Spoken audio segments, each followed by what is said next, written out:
Olá, bem-vindos a mais um Carta Capital Entrevista. Hoje a gente recebe aqui o deputado Ivan Valente, uma longa história, são 40 anos de atuação parlamentar, foi deputado estadual, foi deputado federal, uma luta também histórica contra a ditadura, uma longa trajetória, né? E não só longa, mas honrada trajetória. E a gente vai discutir um pouco isso porque o deputado chegou à conclusão e anunciou que está, de certa forma, abandonando, não a vida política em si, mas a vida parlamentar, a disputa eleitoral. E tem reflexões importantes a fazer por que ele tomou essa decisão e qual é o sentido, e o que ele, na verdade, tem como perspectiva para o campo progressista e para a esquerda brasileira. Mas, antes de tudo, obviamente, queria cumprimentar aqui o deputado. Deputado, muito obrigado, bem-vindo. Eu que agradeço, Sérgio. Um grande prazer estar com vocês aqui na Carta Capital, para esse papo que é fundamental em defesa da democracia brasileira, em última instância. Deputado, obviamente eu não vou perder a oportunidade que a gente está aqui fazendo e gravando essa entrevista no dia seguinte da revelação, então, do vazamento, da revelação pelo Intercept dos áudios, né, da conversa do senador Flávio Bolsonaro com o banqueiro Daniel Vorcaro. Ali eles se chamam de irmãos. Em um certo momento, o Flávio Bolsonaro diz que está e estará sempre com o Daniel Vorcaro, pede aquela fortuna, 134 milhões, para financiar o filme que está sendo feito sobre o pai, sobre o Jair Bolsonaro. Aliás, é uma superprodução, deputado. Não, quer dizer, eu estava vendo hoje que, com esse orçamento do filme, que pelo menos se pediu para o Vorcaro, estaria entre as 20 maiores produções que concorreram ao Oscar no último ano. Quer dizer, é muito dinheiro para uma história que a gente ainda tá para entender, porque nem se sabe se esse dinheiro foi exatamente para o financiamento desse filme. Mas, deputado, a minha pergunta, então, sobre esse assunto é: o senhor acha que essas revelações atingem de que forma a candidatura do Flávio Bolsonaro? Você acha que o jogo para ele terminou? Eu acho que, eu diria que pode ser letal. Não vou só fechar totalmente o espaço, porque como eles precisam do voto bolsonarista, todos precisarão, entende? A reação, inclusive, da família e a reação dos principais quadros ultrarradicais do bolsonarismo foi de proteger o Flávio e negar, como o ataque que eles fizeram ao Zema, que é outro farsante que recebia dinheiro também do Master, né? Mas o que aconteceu foi muito grave. Eu acho que ele feriu de morte a candidatura. Não quer dizer que eles vão retirar, porque eles talvez não tenham a mão ou passou o time para ter à mão uma candidatura viável para enfrentar o presidente Lula. Então, o que nós ouvimos ontem foi estarrecedor, porque é muita mentira acumulada. É dizer que não conhecia o Vorcaro quando apareceu a agenda dele e tal. Depois, ontem, ele já falou que ele conheceu em 24, e depois, ontem, nós tivemos toda essa exposição que mostra a intimidade com que ele falava: meu irmão, entende? Entre nós não tem papo reto, vamos chamar assim, entende? Confiança absoluta. Tudo isso aí destrói mesmo, porque não tem como você explicar um pedido de 134 milhões assim no desespero, com vários pedidos, e principalmente que num dia anterior, entende, à prisão do Vorcaro. E agora aparece hoje também como é complexo o sistema. A primeira coisa que eu queria destacar só hoje é que ele chegou nos Estados Unidos, chegou no Eduardo Bolsonaro também, porque foram dados 62 milhões, foi dito por um influencer contratado pelo Vorcaro, entende? E falou: não, nós passamos isso aqui. O Mário Frias, que é o produtor, deputado, ele falou assim: aqui não chegou nada, mas isso tem a ver com o advogado do Eduardo Bolsonaro nos Estados Unidos. Então, nós estamos pensando que, além desse pedido, entende, tem, obviamente, uma cobertura total um do outro, inclusive porque ele fala: nesse momento nós sabemos que você está numa situação difícil, nós estamos numa outra situação difícil, que é fazer o filme. Isso é todo um fingimento, mas eu acho que tem lavagem de dinheiro, apropriação indébita, tem tudo de pior. O senhor acha que é o caso de prisão, como alguns deputados estão sugerindo e pedindo à PGR? Eu acho que nós temos que abrir realmente o processo de cassação do mandato dele, entende? E eu acho que a Polícia Federal deve ir fundo, inclusive pedir a preventiva, minha opinião. É que é lógico que isso vai ter que apresentar materialidade, porque tem mandato de senador e etc. Mas pelo que eu vi de ontem para hoje, apareceu o pai do Vorcaro, preso hoje de manhã, que era chefe de quadrilha. Você tinha uma nova turma mafiosa que tratava de qualquer coisa, entendeu? De hackeamento, de ameaças e intimidações, como no primeiro bloco, junto com o cunhado dele, tal, tinha um sujeito que se suicidou na Polícia Federal, ou foi suicidado, entende? Que era o sicário. Então, era um grupo mafioso, entende? Para intimidar, para matar. Então, é um grupo criminoso, qualificado, e que produziu o maior escândalo, o maior assalto de cofres públicos da história bancária brasileira. Então, o Flávio está diretamente envolvido. Veja, ele não disse nem para o PL isso, entendeu? Ele tinha essa intimidade. Então, o caso dele é grave, não quer dizer que o sistema seja capaz imediatamente de colocá-lo na prisão e tal, mas é caso, sim, de organização criminosa, e nós sabemos que a família Bolsonaro, entrando o Eduardo lá também dos Estados Unidos, no Texas, é um bando de meliantes, cujo chefe é o pai, o mesmo chefe do golpe de Estado. Olha, deputado, o senhor citou aí o Mário Frias. Quer dizer, o Mário Frias é produtor deste filme e enviou emendas como deputado para esse filme. Isso, por si só, não é outro crime que também merecia um processo de cassação? Certamente, entendeu? É que as emendas parlamentares, eu fui um dos maiores combatentes, o PSOL pediu o fim do orçamento secreto lá, inclusive nós tivemos longos papos com a ministra Rosa Weber, que acedeu, entende? Tornou inconstitucional, só que Arthur Lira, esse bando todo, eles simplesmente atropelaram a decisão do Supremo Tribunal Federal. E agora eles arrumam subterfúgio, como emenda PIX, que você não precisa explicar nada, vai direto de fundo a fundo, entende? E os caciques mandando. Mas certamente ele direcionou um dinheiro para fins próprios, quer dizer, como propaganda eleitoral, como anticultura, porque aquilo é anticultura, não é cultura, entende? Então, é como você mandar para um prefeito e pedir uma caixinha de volta. Então, primeiro que você não tem controle sobre isso. Mas os bolsonaristas, não foi só ele, outros parlamentares também fizeram emendas parlamentares para um negócio que é uma peça de propaganda de defesa do Bolsonaro e uma propaganda eleitoral para o ano que nós vamos viver agora eleitoralmente. Bem, deputado, o senhor completou, como a gente disse aqui no início dessa transmissão, 40 anos aí de vida parlamentar, sem contar toda a história de luta política contra a ditadura, e o senhor anunciou recentemente que não pretende mais se candidatar. A pergunta que eu faço é a seguinte: quando é que se deu esse clique? Quando é que o senhor percebeu que esse era o momento de parar e por quê?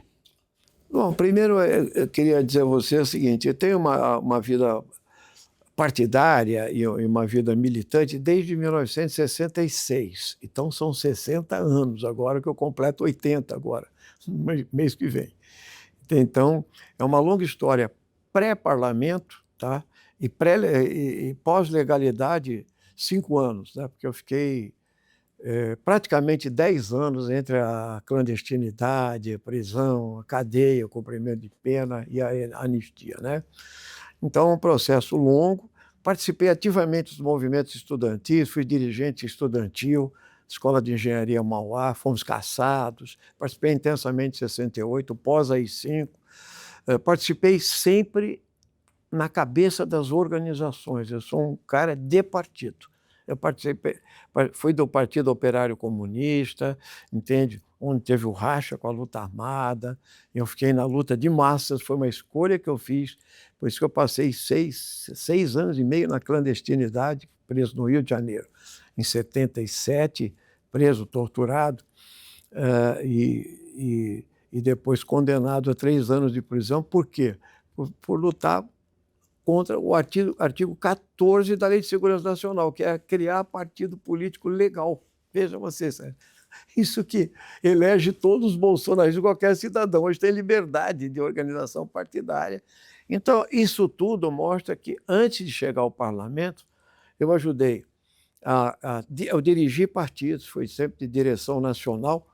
Quando eu saí, eu ajudei a fundar o PT, eu sou da linha primeira, entende? E fui, dos 25 anos que eu fiquei no PT, eu fui 23 anos da direção nacional do PT.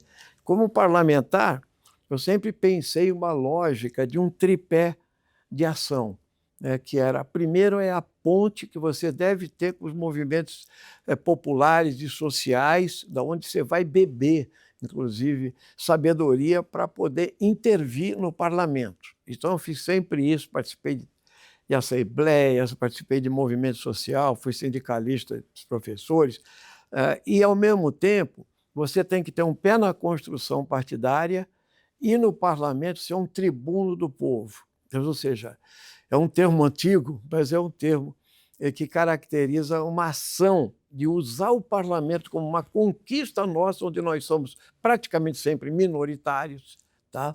E para você fazer política, chegar, reverberar no parlamento a sua ação social e, junto ao movimento, produzir projetos, ter a melhor intervenção parlamentar. Então, eu sempre fiz isso e com isso, 6 anos depois de ter voltado da anistia e tal, eu me elegi deputado estadual pelo PT e me reelegi também, fui deputado constituinte estadual, junto com figuras históricas como José Dirceu e tal. Depois, lembrar que eu fui, em 82, eu trabalhei como assessor do Genuíno, ajudei a ele vencer a eleição. Então, a gente tem um traquejo razoável nessa questão. E a partir de 94, então, a gente se elege deputado federal e cumpre quase 8 mandatos. Esse tempo todo, eu tive no PT até 2002, até a eleição. Fui eleito pelo PT na eleição do Lula e depois, então, por diferenças, né, políticas e por ter uma visão político-partidária, entendeu? Programática, né? Por exemplo, a gente só desistiu de ter uma organização interna quando o próprio PT caminhou, e a gente ajudou nisso, junto com o Florestan Fernandes e tal, de pensar um programa intermediário, embora você tivesse uma visão socialista já de revolução, que era o Programa Democrático Popular, com que o Lula chegou à campanha de 89 e o PT fechou esse programa em 87. Então, a gente formou corrente interna. Então, a gente sempre participou disso. E era um sonho participar. E, logicamente, o PT é um partido fundamental, um partido... Mas, deputado, passados esses 24 anos dessa decisão que o senhor tomou, o senhor ainda acha que foi a decisão mais correta? Absolutamente correta, entende? Porque nós provamos que nós existimos, fizemos um bom trabalho, tivemos uma grande coerência. Eu estou há 20 anos no PSOL. Quando eu saí do PT, vários dirigentes, amigos meus, inclusive, falaram assim: você está descendo num transatlântico para remar no meio do oceano num barquinho, que era verdade. Que era o seguinte: você não tinha nominata, você não tinha condições de fazer o quociente eleitoral, porque nós desafiamos e conseguimos. Entende? Ou seja, elegeu 3 deputados, era eu, Chico Alencar e a Luciana Genro, né? Mas nós perdemos vários que perderam a eleição porque não tinha nominata, entendeu? Não chegava o quociente. Em 2010 eu consegui o quociente, entende? Com a candidatura do Plínio de Arruda Sampaio, primeiro foi a Heloísa Helena. Veja, precisava 315 mil votos o quociente. Nós fizemos 320, só eu fiz 190, foi uma votação muito expressiva. E depois a gente conseguiu crescer, aí trazer o Dina, trazer o Glauber Braga, e assim, em 2018 a gente já fez uma bancada de 10 e depois de 14 deputados, junto com a federação. Então, e a gente mostrou uma imensa coerência. A sua pergunta é muito boa, porque a gente fez sempre uma oposição programática, democrática, de esquerda, baseada... por exemplo, vou dar um exemplo que a gente tinha razão nessa época, que era aquelas famosas desonerações fiscais em massa do Manteiga, que era também para Dilma. E o que aconteceu? Esses caras se apossaram disso tudo. Hoje nós gastamos 1 trilhão de desonerações. Eles se apropriaram do dinheiro, eles não geraram emprego e nem distribuição de renda. Entende? Então é um erro político, onde a gente batia, não tratar do problema da dívida pública, não politizar, e tantas outras divergências que nós tivemos, que também eram da nossa saída, que é o financiamento privado. Então eu tenho uma característica que talvez seja bastante particular na esquerda brasileira. Assim, eu tomei uma decisão nos meus mandatos de nunca receber de nenhuma empresa, nunca, porque isso garantiria a sua independência na tribuna.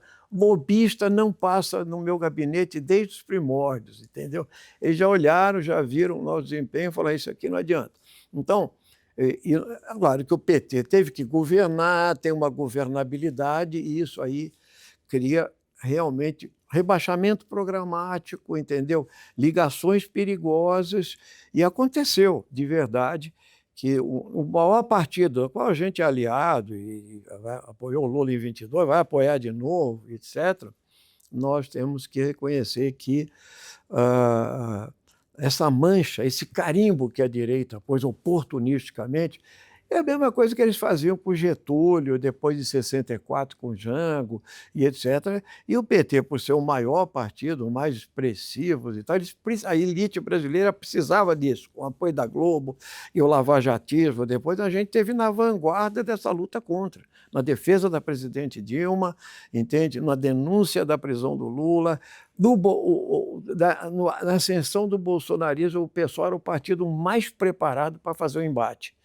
Então, no plenário, nas ruas e etc., com a ascensão da extrema-direita, porque o PT passou por um momento muito difícil.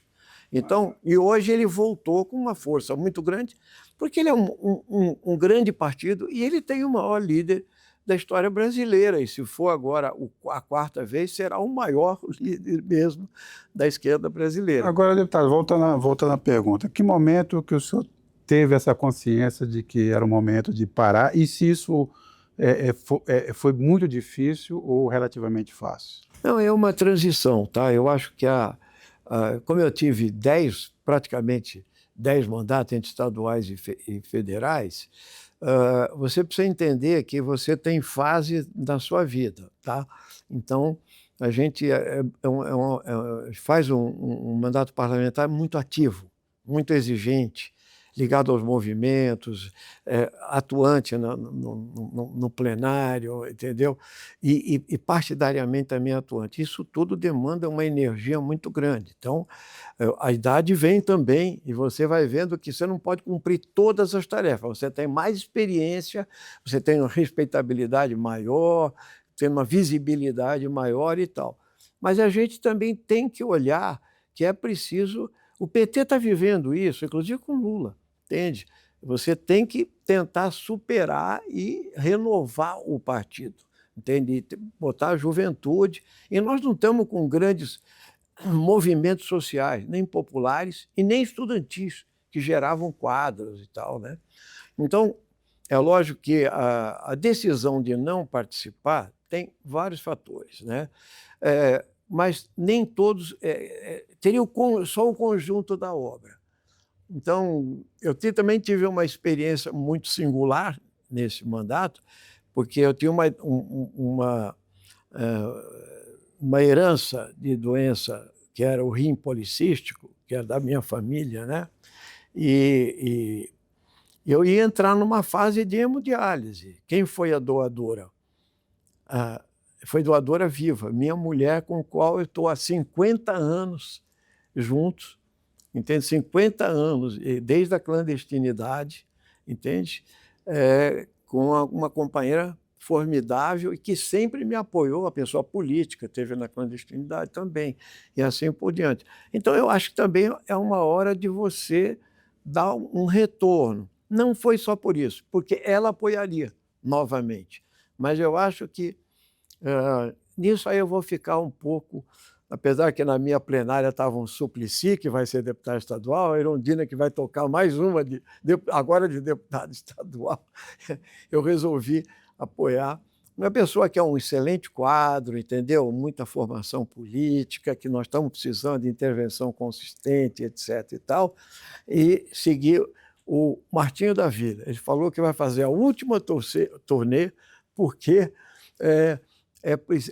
talvez saber parar é uma virtude, porque você imagina que eu vou fazer uma campanha, vai de 81 a 85 anos, você está entendendo? Então, a gente tem que ter uma sobriedade sobre essa questão, entende? E eu acho que o partido também, mas não, isso não significa não participar da vida pública, entende? Da conscientização, da organização, da luta política, ainda mais com as redes sociais agora, você tem condições. Então, eu estou tranquilo com essa decisão, tá? Não foi uma decisão que eu tive que pensar, eu fui pensando, falei, pô, será que eu vou tentar novamente? Meu amigo Chico Alencar falou, Ivan, estou com inveja de você, porque ele vai mais uma vez, mas ele tem menos mandatos que eu. Agora, deputado, quer dizer, como sou relator aqui, o senhor vem, então, da resistência à ditadura, viveu os momentos difíceis da ditadura, viu o país sair né, ir para o pós-ditadura, Constituição Constituinte, tudo que você apostou. O senhor, então, é de uma geração que ajudou a tirar o Brasil daquela situação.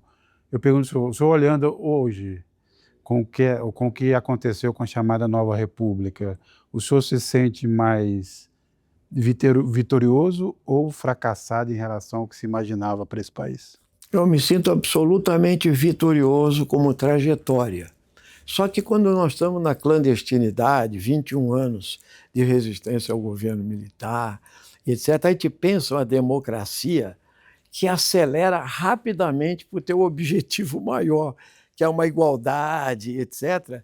E, de certa forma, você precisa compreender a hegemonia da dominação de classe no país. E você vai ver que é muito mais difícil do que parecia. Ou seja, na verdade, nós temos uma ditadura do capital, entende? E nós temos uma evolução do imperialismo, daquilo que a gente vivia como luta também de libertação e etc. E você vai ter que caminhar dentro de uma democracia capenga, na verdade, onde o povo, na verdade, não é protagonista de fato, a não ser por ganhos setoriais, etc. É só ver a composição do Congresso, né, que a gente tem.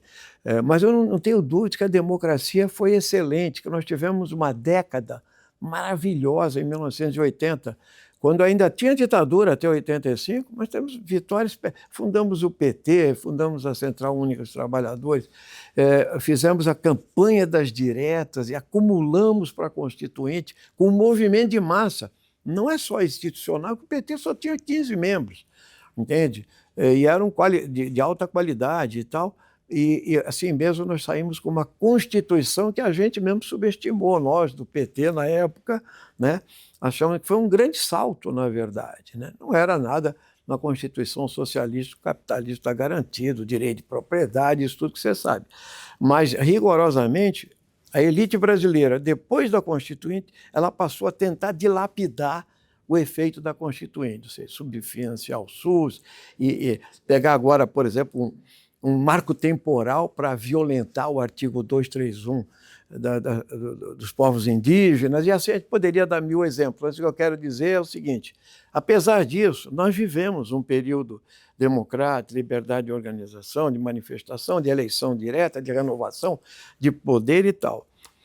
Às vezes você fica surpreso, porque a luta de classes é uma senoide. Eu sou engenheiro, tá? Então, trigonometria, né? Altos e baixos, né? Que a gente achava que quando a gente saiu da ditadura você ia ter um movimento eterno, uma luta de massas na rua, como foi na década de 80, muita mobilização, e aí você vai direto para a eleição. Então a gente achava que o Lula ia ganhar, você está entendendo? Aí você vai percebendo que a dominação de classe no Brasil é bem mais complexa, etc. O que surpreende um pouco agora, Sérgio, é que passados 20 anos, mais ou menos, dessa abertura, etc., você começa a perceber que, quando nós saímos do regime militar, os partidos, ninguém queria ser de direita. Não tinha nenhum partido que se intitulava de direita. Somos democráticos, somos republicanos, somos isso, somos aquilo. E agora, não, o que aconteceu foi que a extrema-direita mundial, inclusive, ela reapareceu com força, entende? Como o neofascismo reage com força hoje, né? Ninguém achou que eles tiraram a cabeça do saco, o neonazismo e tal, mas eles tiraram. O que aconteceu? A direita se organiza, inclusive subterraneamente, já começa a dominar redes sociais, entende? Faz uma movimentação para o autoritarismo, digamos assim, e surpreende, porque nós cometemos os nossos erros, estou falando da esquerda, né, no geral, e não vimos que tinha um elemento subterrâneo agindo desde 2013, entende? Passou pelo impeachment, passou pela bolsonarização do Centrão, entende? E passou por uma, eu diria assim, destampar a intolerância, o ódio, o preconceito que ainda está no subterrâneo da consciência brasileira, que é uma sociedade conservadora. Eles vieram, entende? Eles se impuseram, mostraram a sua perversidade, mas foram derrotados pelo Lula. E isso foi fundamental. Como é fundamental agora mantê-los fora do jogo. Então, deputado, a sensação que se tem de forma geral é que hoje vamos dizer assim, a organização, não as ideias em si, mas a capacidade de mobilização e a capacidade eleitoral do que a gente chama de campo progressista da esquerda depende basicamente do presidente Lula, né? E a pergunta é, o que será da esquerda no pós-Lula? Bom, essa realmente é uma pergunta que nós não temos todas as respostas. Eu diria que a luta de classe vai mostrar caminhos, né? Tem aquela famosa frase no espanhol que diz assim, não tem caminhos, faz-se o caminho ao caminhar. Salvador Allende usava muito essa frase também, porque realmente o Lula, se ele ganhar, ele vai até 2030, né? Será um grande ganho, já, muito, muito ganho. Mas, se você pensar, a gente tem que renovar, a gente tem que reganhar a juventude, porque hoje a juventude está mais na mão da direita, ela está submetida a um instrumento perverso, que são o domínio das redes sociais pelas big techs, que são o entorno do Trump. Está lá, estavam todos na posse. É muito poder econômico, inteligência artificial para violar a democracia, entende? Isso tudo é um grande desafio que nós não temos, nós que vivemos esse tempo todo, não temos condições de dizer onde vai desembocar, como é que nós vamos nos apoderar desse instrumento sem que ele trabalhe contra a dignidade do ser humano, do trabalhador, e de pensar um país deste tamanho, com a importância que ele tem, com os recursos que ele tem, ainda não ser uma potência em matéria de IDH, de dignidade humana, entende? De democracia. Nisso, eu acho que o Lula e os governos da esquerda estão fazendo bastante, entendeu? Só ver a diplomacia brasileira, o que era o bolsonarismo e tal. Então, eu não tenho condições de dizer o seguinte, é preciso pegar a juventude, é preciso reprogramar a classe trabalhadora, porque não existe mais o operário que se identificava com o produto que ele produzia e ele não podia consumir, que é a essência do marxismo, né? Então, hoje você tem os serviços, você tem a uberização, e o que aconteceu com a robotização, a informatização e agora inteligência artificial é uma velocidade muito grande e precisa saber quando é que os que continuam trabalhadores vão estar do lado certo da história, ou seja, defendendo em última instância os seus direitos, entende? A sociedade melhor, com menos escravidão do trabalho, que aí está aí, que não passa o fim de uma escala 6x1, que vai ser uma coisa pequena ainda, entendeu? Super ricos que não querem pagar imposto de jeito nenhum. Eu participei da reforma tributária lá pelo PSOL. Eles não querem mesmo pagar imposto, eles querem um regime. É um atraso singular, eu diria que é uma elite que nunca teve projeto de nação, entende? Não quer ter, entende? Quer ser sempre ocidentalizada, quando hoje o Oriente está falando alto em todos os sentidos e tal, né? E eu acho que a gente tem que ir medindo onde que entra essa capacitação para estar na vanguarda, no protagonismo de uma luta que será sempre a nossa, pela todas as igualdades e por justiça social. O senhor acha que, que foi um erro da esquerda ou foi uma mudança levada por outros fatores que leva hoje a quem ter o discurso, ou pelo menos empunhar o discurso da ruptura, do antissistema, ser a extrema-direita e não o campo progressista? O que se deu? Por que a esquerda perdeu essa bandeira? Bom, primeiro assim, eu acho que a ruptura, entende? O Marx já dizia, a violência é a parteira da história. Entende? Isso foi um momento histórico, século XIX. E é lógico, de lá para cá, forças produtivas, ensinamentos das revoluções, como foi a Revolução Russa, que foi um rompimento, uma ruptura. A Revolução Chinesa, a Revolução Cubana, assim por exemplo, foram exemplos de ruptura revolucionária e que tiveram fôlego até um certo dia da China, por caminhos um pouco diferentes, se tornou aí a segunda ou caminha para a primeira potência econômica e até possivelmente militar também, né? E você teve experiência nas barbas do imperialismo, que é exemplo da companhia, que é a altivez mesmo, né? É o povo organizado que resiste, etc. E a questão da democracia nunca foi muito discutida. Então, a elite se apropriou de uma lógica de que a democracia é apenas a renovação de mandatos, existência de partidos que se revezam no poder. Não, a democracia devia ser muito mais do que isso, entende? Ela devia já falar de igualdade, de participação permanente e tal, e não de exclusão social, e não de submissão a potências imperiais. É o caso de estar acontecendo com o Trump. O Trump invadiu a Venezuela, entende? Está todo mundo meio calado por causa da correlação de forças, e ontem ele botou a bandeira dos Estados Unidos dentro do território venezuelano como Estado. Veja, esse silêncio, eu diria o seguinte, esse silêncio ensurdecedor do massacre que é praticado pelo Estado terrorista, sionista de Israel, com apoio total da maior potência bélica e das potências europeias, é de um cinismo brutal. É só ver as cenas de Gaza, agora do Líbano, do Irã, você vai ver, mas para que tanta destruição? Eles não ameaçam em nada, mas está aí o seguinte, a grande mídia não fala um A, a grande mídia não fala, isso aí é genocídio, porque não tem como não dizer que é genocídio. Então, isso tudo vai nos colocando na seguinte situação, é preciso acordar realmente. Eu só acredito em democracia com muita participação popular, entende? E com muita, eu diria assim, luta por igualdade, por direitos e espalhar isso dentro de um internacionalismo. Isso não é para a gente, só para a nossa nação, é para todo mundo, mas existe o capital, entende? E quem manda ainda é o capital financeiro. Aqui no Brasil é o agro, é a Faria Lima, essa coisa toda.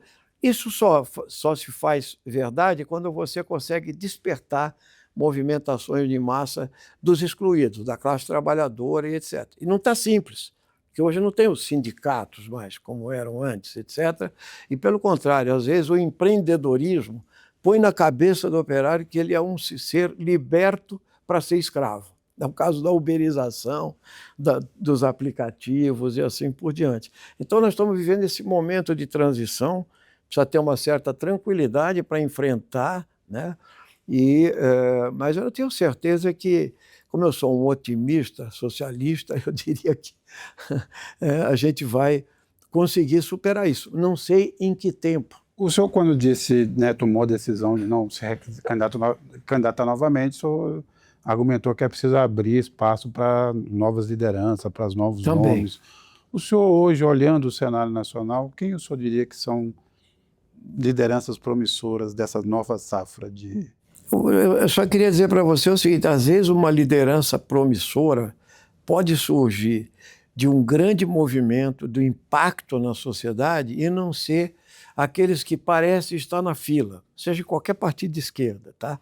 Entende? Ou Partido Democrático, Popular, porque eu acho que tem partidos que a antiga Frente Brasil Popular, como nós faríamos parte, na época o pessoal nem existia, ela cumpriu um papel muito importante, entende? Mas eles eram mais qualificados. Você tinha um Brizola, à frente do PDT. O que você tem hoje à frente do PDT? O PDT é um partido sobrevive aí, entendeu? Com algumas recordações do que foi o brizolismo. O PSB é a mesma coisa.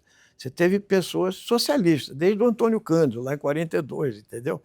Então, e hoje não, o PSB é esse misto de oportunidade, não sei o quê, e a gente dá graças a Deus que eles estão no campo, né, quando eles estão. Então, eu diria que, por exemplo, lideranças promissoras do PT perderam o time e erraram muito, minha opinião. Entende? Tanto no se submeter a figuras como o Jefferson, entendeu? Se você ficar dependente do Valdemar Costa Neto, disso, daquilo. Então, aquelas lideranças da geração que subiu com o Lula, eu diria que pouca gente conseguiu sobreviver para ser um sucessor do Lula, não só porque o Lula já cumpriu vários mandatos, mas pela intuição que ele tem, pelo carisma dele, pela resiliência. Então, não está simples de apontar, entende? Nem no pessoal, eu acho, entende? Porque tem pessoas que emergiram aí, entendeu? Com excelente votação, como ministro, etc. Mas as histórias não se repetem, diria Marx, entende? Então, você pode, num próximo governo Lula, por exemplo, ter um ministério que pode demonstrar que tem pessoas capazes de pensar grande como um todo, também não só no sua... Ou então surgir do próprio movimento social, como o Lula surgiu, num determinado momento, em determinadas condições históricas. Então, você fala, tem uma sucessão? Bom, você tem os partidos. Então, o PT é um partido grande, tomara que o pessoal consiga crescer também, que a conjuntura venha mais para a esquerda, e aí, mesmo alguém que já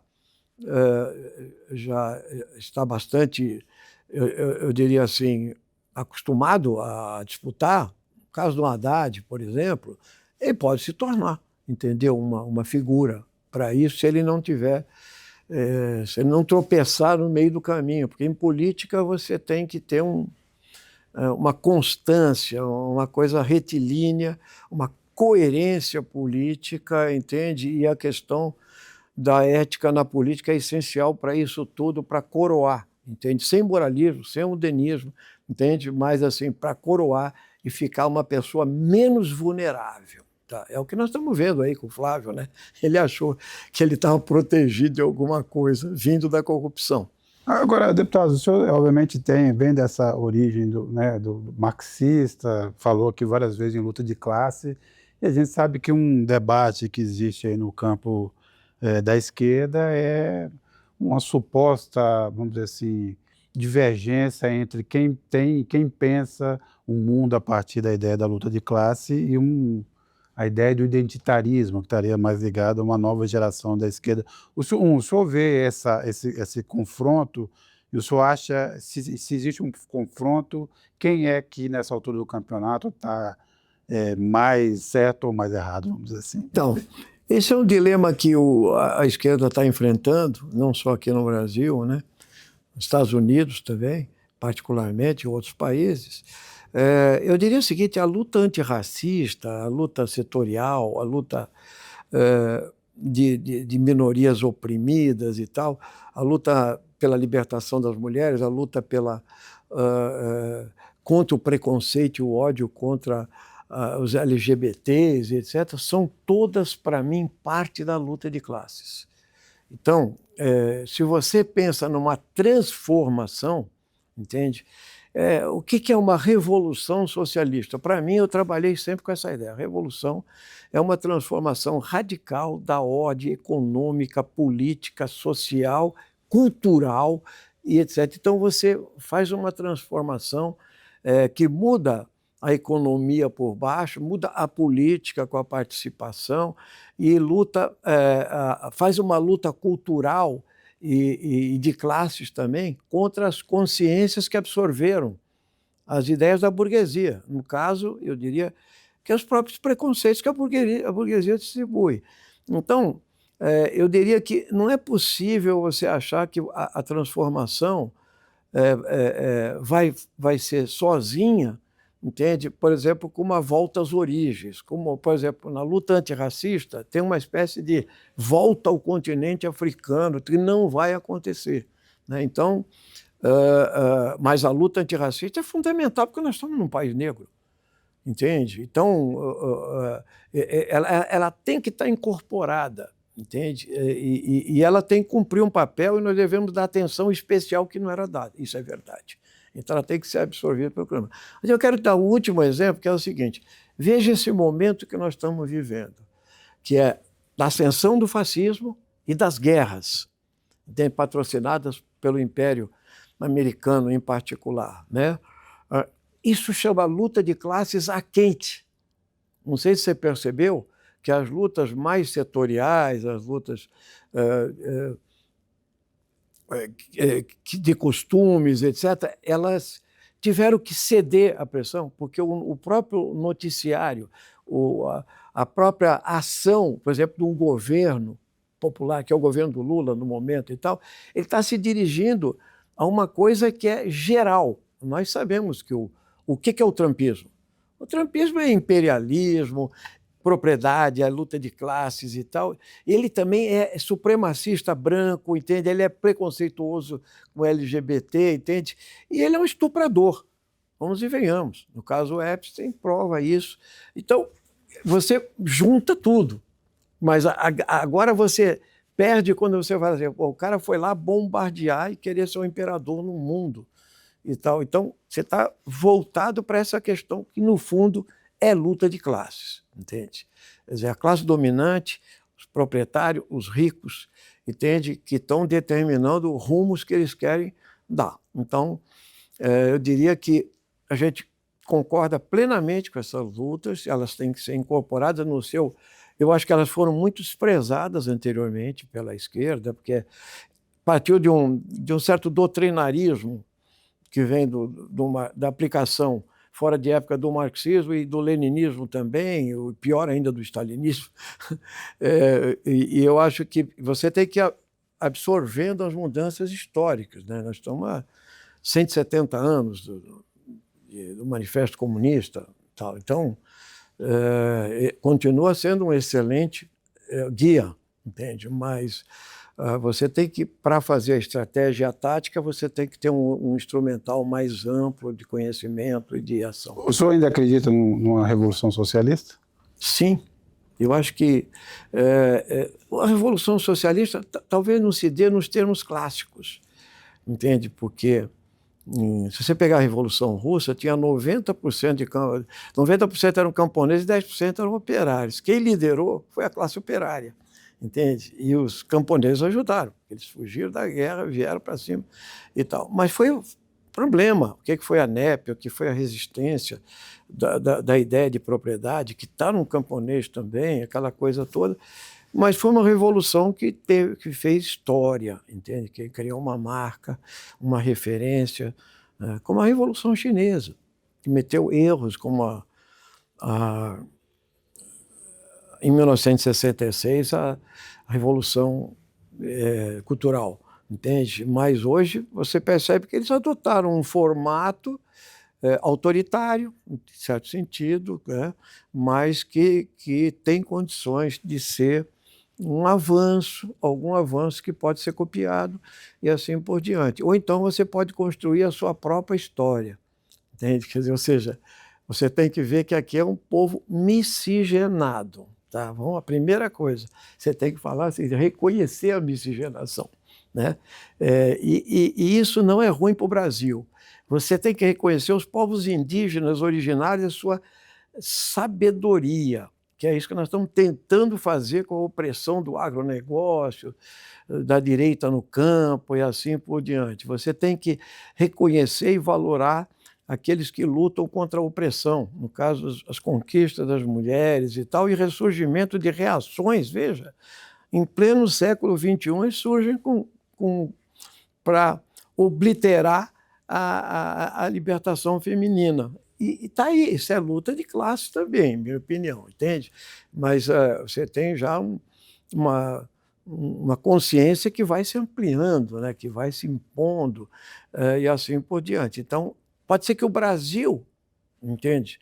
Com a sua história, com a sua miscigenação, entende? Com os seus povos que compuseram desde os europeus ultra-reacionários e etc., até os povos indígenas e o povo negro, que foi escravizado há 300 anos aqui, você possa produzir um país melhor, mais exemplar, dançando samba. Entendeu? Há algo que o senhor se arrependa nessa trajetória?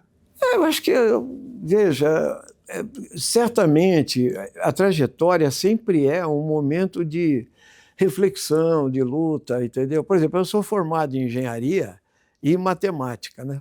Quando eu fechei os 2 cursos, em 71, eu fui buscar meu diploma e o DOI-CODE estava me esperando na colação de grau e estava me esperando no baile de formatura. Eu fui me formar engenheiro, colar grau em 79, depois da anistia. Eu tenho CREA, eu nunca exerci. Então, eu sou um engenheiro que virou suco, entendeu? Matemática eu fechei porque eu fui obrigado a fazer o curso de filosofia matemática para poder continuar dando aula e sobreviver. Então, o meu curso de engenharia valeu muito. Isso foi para mim... Então, você fala, poxa, eu precisava até ter testado o meu conhecimento. Então, isso não me frustrou, eu fui para a política direto, entendeu? Então, eu já vou ser diretor do jornal Companheiro, entendeu? Que era um jornal alternativo, como era o Em Tempo, como era a Opinião, aquela história toda. Tempos que você fazia um jornal que fazia 25 mil jornais por semana e vendia 3 a 4 mil nas assembleias do ABC mano a mano. Então, é uma história de um momento histórico, etc., que dá muita satisfação. Então, você teve momentos de satisfação, momentos de disputa interna nos partidos, nunca são boas. Então deixa eu reformular. Essas coisas reformular. Qual a maior frustração que o senhor teve? Eu não teria, assim, uma maior, você está entendendo? Porque a gente obteve grandes vitórias, mandatos consecutivos, entende? E mandatos que foram sempre muito arrancados, não dependeram de máquinas sindicais, de dinheiro ou máquina política e etc. Então, todas essas vitórias foram importantes no sentido de uma satisfação pelo teu reconhecimento do seu trabalho. Eu não tenho uma frustração, né? Então, bom, você poderia falar, poxa, eu poderia ter sido até candidato a prefeito, a governador. Aliás, eu fui em São Caetano do Sul, em São Paulo também, em 2008, mas era para crescer o partido, não era para realmente estar na boca de governar e etc. Até eu poderia dizer que o executivo ele nunca me foi assim atrativo pessoalmente, talvez pelas minhas características, de onde eu venho e etc. Então, no geral, eu posso dizer que é uma trajetória bem satisfatória. Bem, a gente recebeu aqui o deputado Ivan Valente, que tem essa longa história, 40 anos de vida parlamentar, outros ao menos 20 de militância política, né, o início da militância política. Deputado, mais uma vez, muito obrigado pela participação. Eu que agradeço, Sérgio, de estar aqui com a Carta Capital. Grande prazer.